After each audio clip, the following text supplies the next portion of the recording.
The clock in the hallway ticked like a stubborn heartbeat, steady and unbothered by the mess scattered across the kitchen. Plates stacked unevenly, glasses tipped over, a trail of crumbs glimmering under the faint light from the stove. I stood there, sponge in hand, wrists sore, eyes heavy.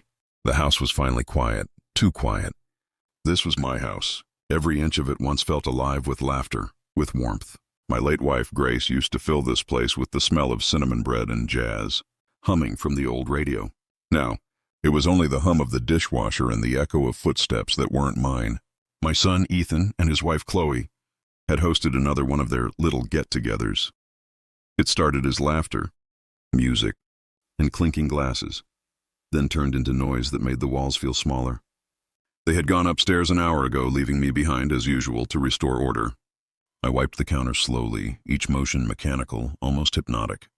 When Grace was alive, she never let a single dish sit overnight. I kept that habit alive, maybe because it was the last piece of her I could still keep.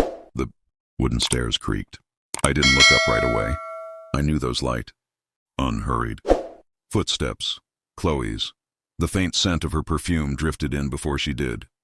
When I finally turned, she was there in the doorway, wrapped in a silk robe the color of champagne, phone glowing in her hand. "Oh, Oliver," she said softly, her voice smooth and empty at once. "You're still cleaning?" "It's late." I nodded once, keeping my tone polite. Couldn't leave it like this. She leaned against the counter, scrolling lazily on her screen.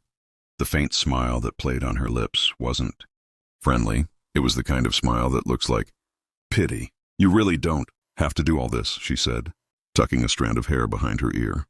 "I mean, we appreciate it, but that's what help is for, right?" "Help?" I repeated, pausing mid-wipe.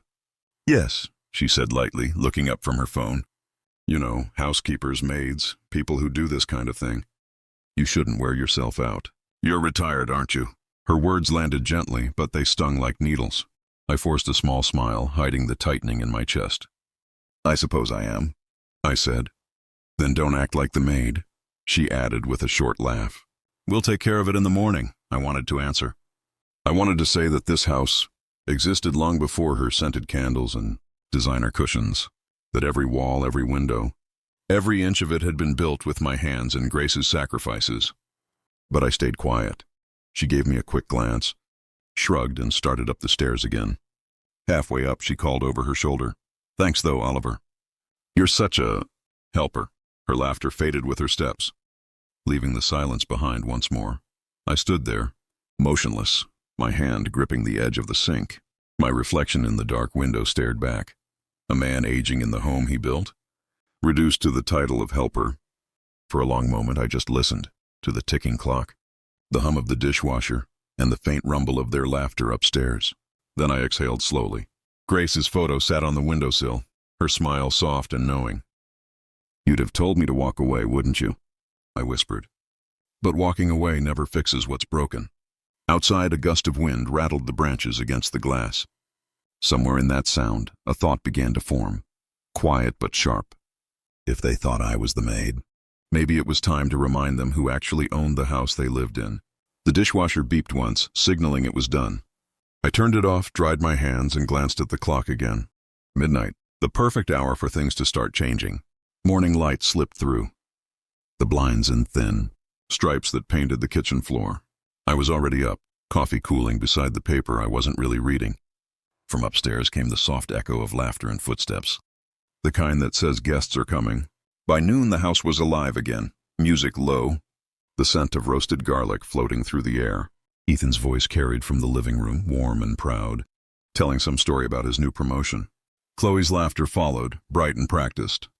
Their friends filled the couch, crystal glasses in hand, pretending to be impressed. I stayed in the kitchen, carving roast chicken, listening. Old habits die hard. "Dad, you should join us," Ethan called. "I'm good here," I said. "Someone's got to serve." Chloe appeared at the doorway, flawless as ever in a soft beige dress. "Oliver, really, you don't have to play waiter," she said, though the way she looked at me said she didn't mind it. "We can help ourselves." But she didn't move closer. She just smiled to her friends and gestured toward me. "You see? He's always like this, won't sit still." The house would collapse without him. Polite laughter followed. I smiled, even nodded. Let them have it. Plates moved, glasses clinked. I poured wine, cleared napkins, listened. They talked about holidays, business trips, a new car Chloe wanted. When one of her friends said, "You're lucky, Chloe, this house is perfect," she laughed and tilted her head. "Oh, I know. It's like living in a magazine, but keeping it this clean? Thank goodness for Oliver. He's practically family and staff rolled into one." The room went quiet just long enough for me to feel every heartbeat. Then someone chuckled awkwardly and the noise returned. Ethan looked at her, half smiling, not sure if he should defend me or not. He didn't. I placed the carving knife down carefully. "Staff, huh?" I said, light enough that no one could call it anger.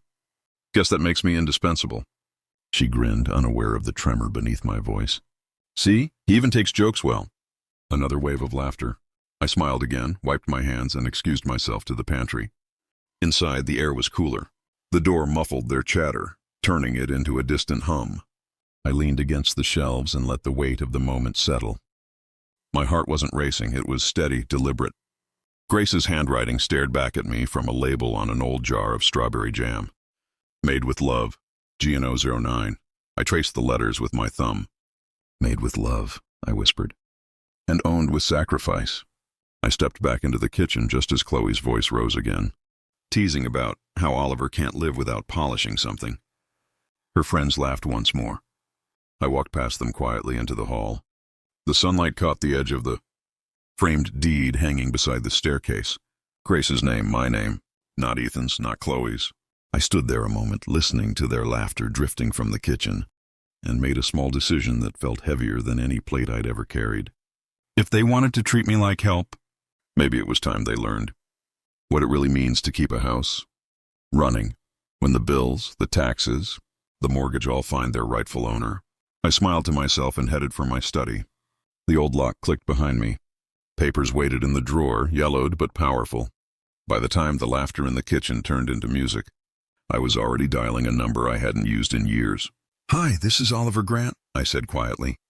"I need to discuss a change of occupancy." There was a pause on the other end. Then a formal voice replied, "Of course. Mr. Grant, shall we prepare the transfer notice?" "Yes," I said, eyes on the ceiling where faint music thudded from above. "It's time." The call ended. I sat there, feeling the weight of the keys in my pocket, heavy as truth. Upstairs, Chloe's laughter rang again, high, careless, oblivious. Rain pressed softly against the windows the next morning, a patient rhythm that filled the house with a steady hush. The storm had rolled in overnight, leaving the air cool and heavy, with that faint metallic scent that comes before change. I was at the dining table, sorting through a neat stack of folders. The deed, insurance papers, a letter from the bank, records I hadn't touched in years. Grace's careful handwriting peeked out from notes she'd left in the margins. Reminders about mortgage payments, small calculations written in the curling script I still missed. I slipped the folders into a brown envelope just as footsteps came from the hallway. Ethan walked in, still half asleep, tie in one hand, coffee in the other. "Morning, Dad," he said, yawning. "You're up early." "Old habits," I said. "You heading to work?" He nodded, fumbling with the tie. I stood, crossed to him, and fixed it the way I used to when he was younger. For a moment, his shoulders relaxed. "Thanks," he said. "Chloe's got a list for me later. Some home upgrades she wants to run by you." I smiled faintly. "Tell her we'll talk." He left with a wave and the familiar screech of tires down the wet driveway. The moment he was gone, I sealed the envelope. By the time Chloe came downstairs, dressed perfectly, phone glued to her ear, the rain had eased. She paused when she saw me near the door, holding the envelope. "What's that?" she asked. "Paperwork," I said evenly.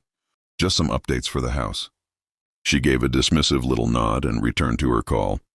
"He's always dealing with papers," she murmured to whoever was on the line, laughing softly. "The man's married to filing cabinets." I slipped out before she could say more. At the lawyer's office, the scent of old paper and coffee mingled in the air. Mr. Hanley, an old friend of mine, looked up from his desk as I walked in. "Oliver Grant," he said with a smile. "Haven't seen you since Grace's estate settlement. What brings you back?" "Time to make sure the house goes where it should," I said, setting the envelope down. He adjusted his glasses, brows lifting. "Still under your name, yes?" "For now," I replied, "but I want to shift the structure. If anything happens to me, The ownership moves to Ethan directly, not joint with Chloe. Hanley leaned back.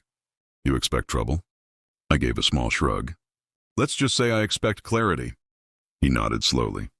We can draft the amendment today. I'll need signatures, a witness, and your confirmation of asset distribution. Good, I said. Make sure a notice is sent to the mortgage office. And to them. Hanley paused. You want them informed before it's filed? Yes, I said. Let them see what they're standing on. As he prepared the paperwork, my eyes drifted to the window. The rain had stopped, but clouds still clung low and gray, heavy as secrets. By evening, I was back home. The house smelled of takeout, Chloe's idea of cooking. She was on the couch scrolling through her phone, half watching some home renovation show. There you are, she said. Ethan said you were out doing estate stuff? Everything okay? Everything's fine, I said. Just making sure things are in order. She smiled without looking up. Good, you're such a planner. Keeps this place running. Her tone was sugar wrapped around glass. I looked around the living room. The walls Grace had painted herself. The framed photo of Ethan at 12. The oak floors we'd installed one weekend long before Chloe existed in his world. Every inch of it had a story. None of those stories included her. You know, Chloe, I said lightly. Grace used to say homes remember how they were built. Every nail, every cost, every promise, they hold on to it. She glanced up, brow raised. That's poetic or creepy. Not sure which. Maybe both, I said.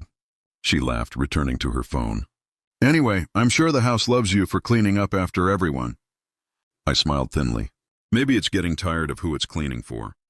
She didn't notice the edge in my voice. Outside, thunder rolled in the distance, faint but steady. I walked to the staircase, the keys in my pocket catching the light. Tomorrow the courier would deliver the envelope.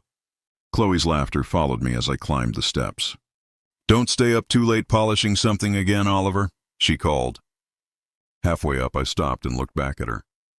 I won't, I said quietly. Soon enough, there won't be anything left for me to polish. She frowned, confused. But I kept walking until her voice was lost to the sound of the coming storm. In my room, I laid the keys on the nightstand and turned off the lamp. The dark felt different tonight. Heavier, but cleaner somehow. Like the air just before lightning strikes. Tomorrow, the first letter would arrive. The rain had washed the air clean overnight, leaving the morning bright and too still. A courier van pulled up at the gate just as I was finishing my coffee. The envelope, stamped and official, looked harmless enough when the young man handed it over. Signature here, Mr. Grant. I signed, thanked him, and slipped the envelope under my arm. Through the kitchen window, I saw Chloe at the patio table. Phone in one hand, sunglasses hiding her eyes. The lawn shimmered, every blade of grass slick with sunlight. I stepped outside. Delivery for the household, I said, placing the envelope on the table between her coffee cup and her laptop. She looked up, blinking. What's this? House records. Probably something from the bank. She tore it open without a thought. The first page rustled like dry leaves. I watched her eyes move across the words, then stop. Her smile faltered. This says, transfer of occupancy notice, to Ethan Grant only. That's right, I said quietly. Clarifying ownership. Paperwork can be confusing. She laughed once, a brittle sound. Confusing? This makes it sound like you're, cutting me out? I'm setting things straight, I said. You always say I act like the maid. Thought I'd let the real owners handle the upkeep. For a moment she just stared, mouth slightly open. Then she pushed back her chair and stood. You can't just, this is our home. Is it? I asked. Take a good look at the name on those documents. The wind picked up, scattering a few pages across the patio. She snatched one before it could blow away. Her reflection shimmered in the glass doors behind me, distorted and trembling. Ethan doesn't know about this, does he? Not yet, I said. He will. I wanted you to read it first. The silence between us stretched until even the birds seemed to hold their breath. Then she gathered the papers, pressed them flat, and forced a smile. Well, she said, voice tight, we'll see what Ethan thinks. I'm sure he'll sort it out. I'm sure he will, I said. Just remember, the mortgage statements still come to me. I turned and walked inside, leaving the door open. The sound of her phone dialing followed me down the hall. Inside, I paused by Grace's photo again. The light from the window caught her wedding ring, gleaming in the frame. You'd have told me to wait, I murmured. But waiting only taught them comfort. Upstairs, Chloe's voice rose and fell in sharp fragments. as she spoke to Ethan.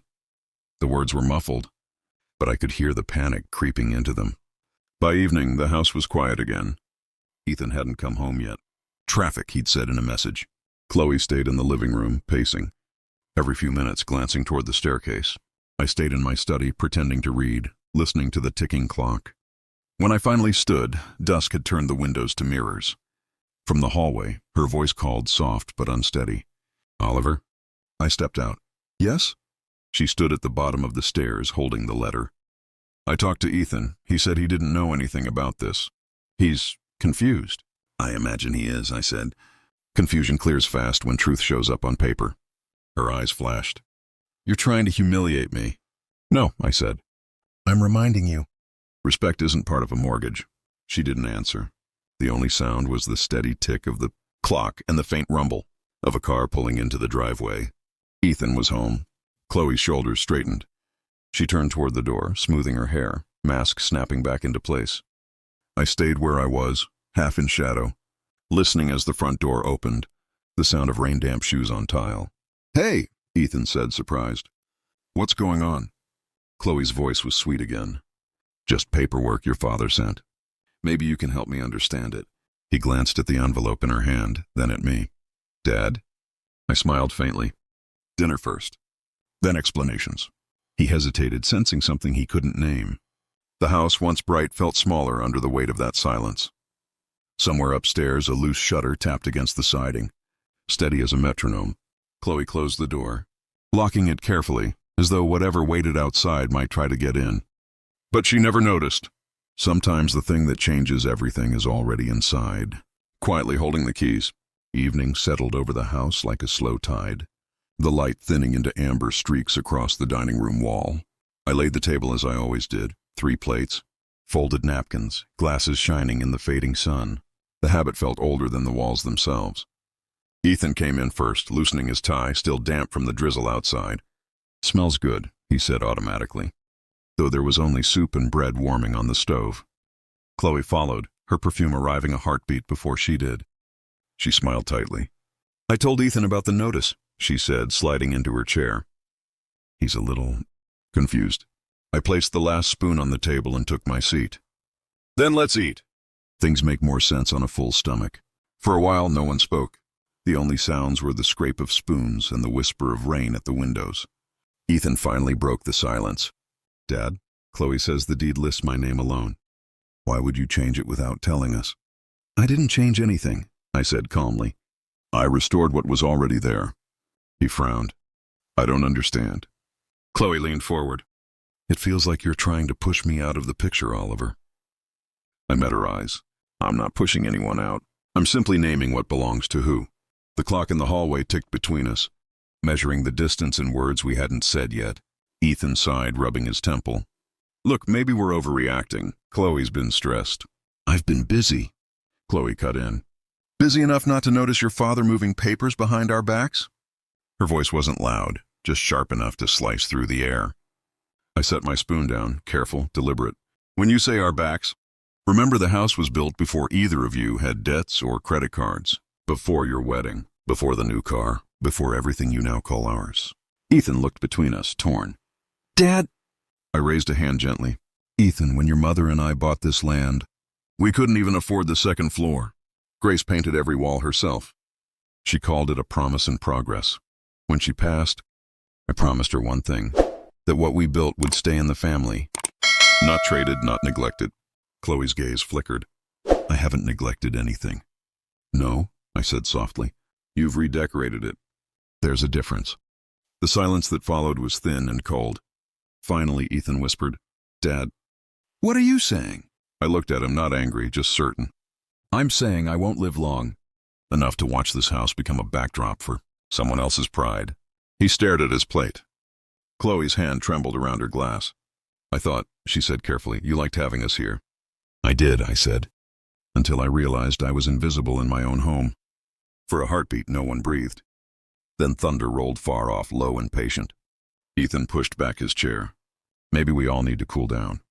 It's been a long day." "Probably wise," I said. "But before you go upstairs, you should know the bank will call tomorrow. They'll ask for your signature, Ethan. It's routine. Just confirm the notice. Chloe turned sharply. Tomorrow. Yes, I said. It moves quickly when paperwork's clear. She tried to speak, but the words tangled in her throat. I stood, collected the bowls, and carried them to the sink.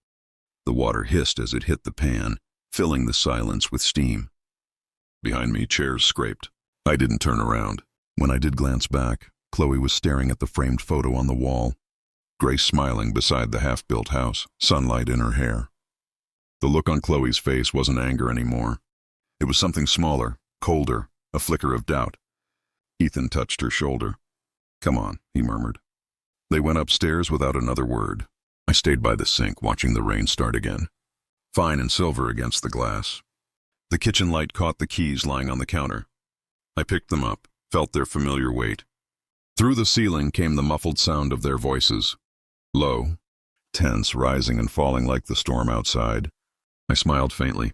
The wind rattled the window latch once, twice, like a knock no one wanted to answer, somewhere between the thunder and the ticking clock. The truth settled quietly into place. The house finally remembered who it belonged to, and soon they would too. Morning came heavy with gray skies, the kind that never really brighten, only shift shades between pewter and ash.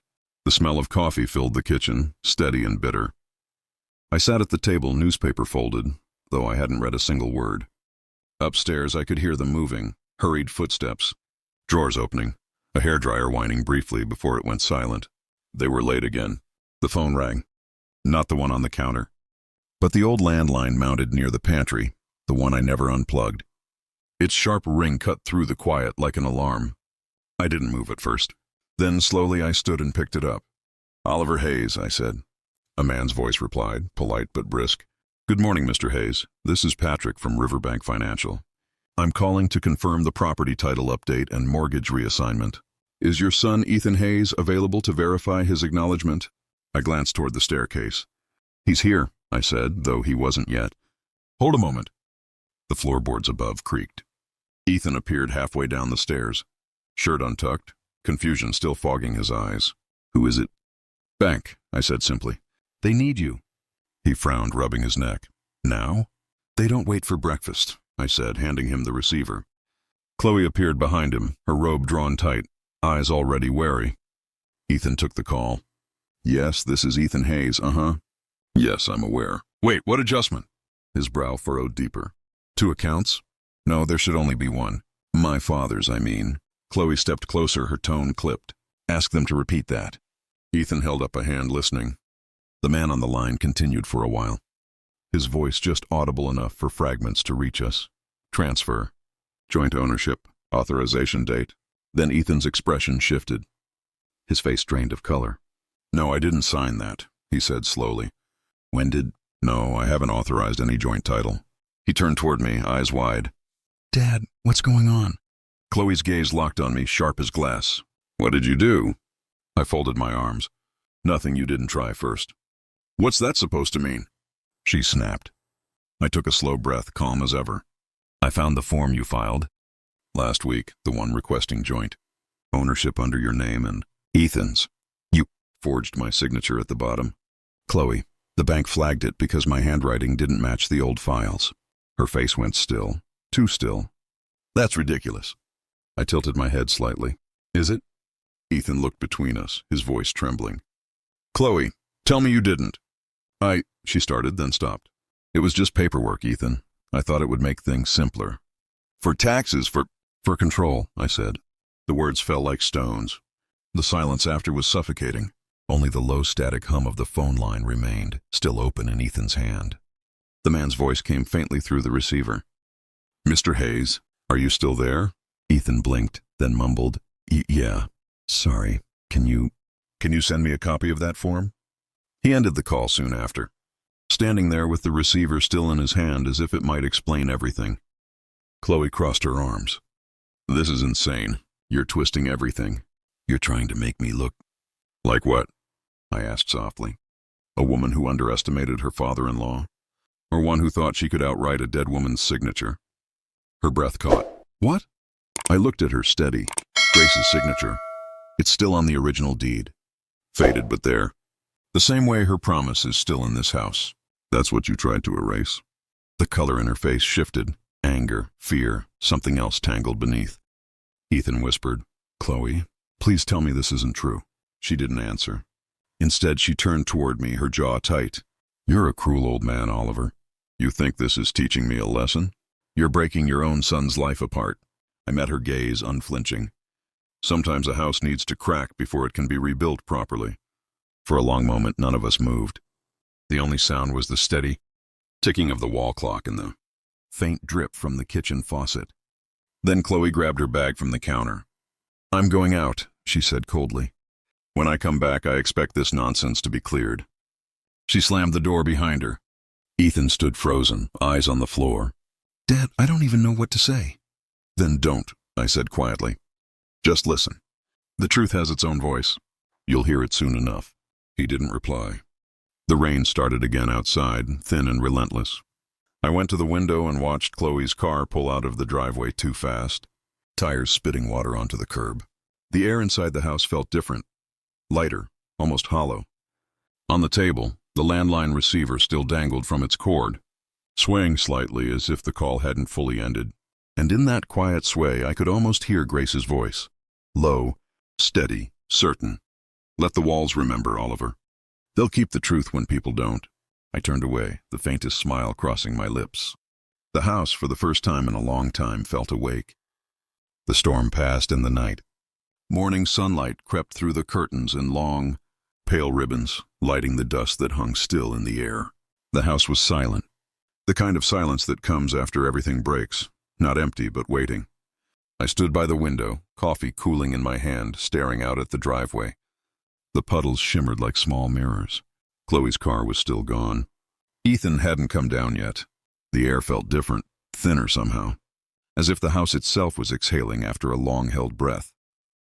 When the front door finally opened, it did so quietly. Chloe stepped in, her face pale beneath her sunglasses, her clothes still creased from the night before. She held an envelope in one hand, and her expression was unreadable, a mix of exhaustion and something that almost looked like regret. She paused when she saw me. "Oliver." I nodded once. "Chloe." Her voice was lower than usual. "I spoke to the bank." "I assumed you would." "They sent the file," she continued. "They said they'll be conducting a review. They mentioned legal implications." I didn't move. I imagine they did. She stared at me for a long moment, as if searching for some trace of mercy in my face. "You really meant it, didn't you? You'd rather tear this family apart than let me have a piece of it." I set my cup down carefully. "No, Chloe. I'd rather protect what's left of it before it's gone completely." She laughed softly, not mockingly, just hollow. "You sound like you're guarding a museum." "Maybe I am," I said. "Every wall, every nail here, Grace touched them. She believed in what they stood for. It's not just wood and stone to me. It's memory." She looked down, her fingers tightening on the envelope. "I didn't mean to disrespect that." "Yes, you did," I said quietly. "But not out of cruelty, out of fear. You thought if you could put your name on the walls, you'd finally belong to them." Her lips parted slightly, and for the first time she didn't argue. The sound of slow footsteps came from the stairs. Ethan appeared, eyes heavy, hair unkempt. He looked from me to Chloe, then to the envelope in her hands. "What's that?" he asked. Chloe swallowed. "The bank statement. And a letter." She handed it to him. "I wrote it last night." Ethan took it, hesitated, then unfolded it. His eyes moved over the page, expression shifting between confusion and disbelief. When he finished, he looked up at her. "You're leaving?"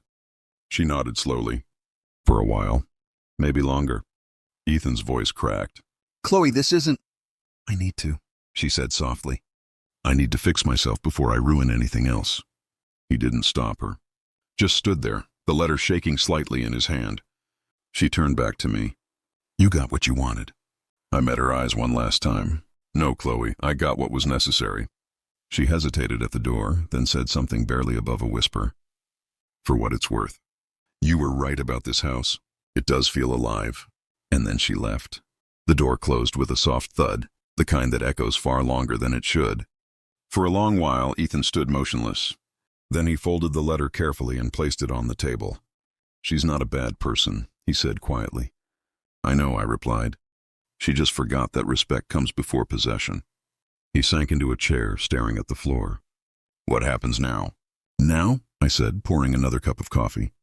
Now the house rests. And maybe, so do we. The morning light grew stronger, spilling over the floorboards, glinting off the old photo of Grace that hung near the stairs. I looked at it and felt something unclench inside me. Not triumph, not revenge, just peace. Ethan followed my gaze. Mom would have handled this better, he murmured. Probably, I said with a faint smile. She had a softer way of teaching lessons. I just had time. He nodded, and for the first time in months we shared a quiet that didn't hurt. The phone rang again, sudden and bright in the calm. I answered. A woman's voice, polite. Efficient, said. Mr. Hayes, we've finalized the review. Everything's been restored. Full ownership remains under your name. No debts attached. I thanked her, set the phone down, and exhaled. Outside, a single bird landed on the fence, shaking water from its wings. The sun slipped higher, cutting through the clouds. I walked to the door, opened it, and stood in the light for a moment. The air smelled of rain and clean earth. The keys lay on the counter behind me, the same ones Chloe had once called. A symbol of control. I picked them up, weighed them in my hand, then set them gently on the table beside Ethan's coffee cup. Someday, I said, looking at him, you'll hold these for real. But not because they were given, because you earned them. He nodded slowly. I understand, Dad. I smiled. Good, then we can start over. The wind moved softly through the open door, carrying the scent of spring. Somewhere deep inside the house, a floorboard creaked, not in protest this time, but in recognition. The house at last was quiet, and in that silence there was peace.